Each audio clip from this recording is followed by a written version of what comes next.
ำเร็จเป็นทีหอยเนาะงานติดกันขโมยให้ลูกค้าทางบ้านทองเนาะอย่างงานประตูใหญ่เนาะหาส่งคนงานต่อไปได้เราเลยสามารถทำได้งานต่อกัน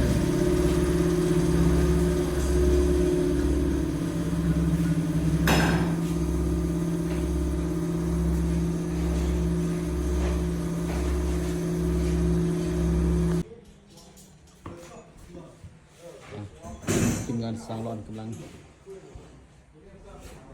จับแทกกันขโมยนะ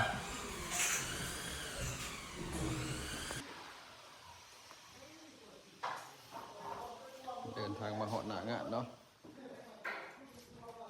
ทีมงานสร้างรอนกำลังเล่งติดกันขโมยให้ลูกค้าเนาะ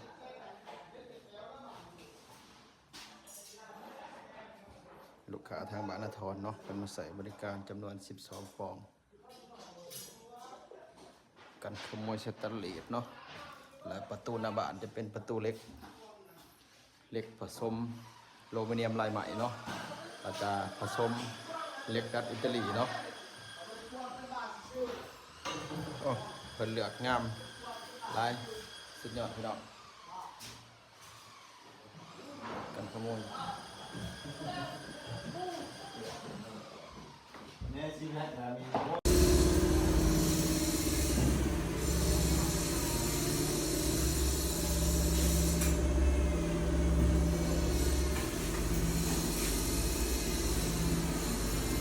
ทีมงานสร้างวันกำลังเล่นติด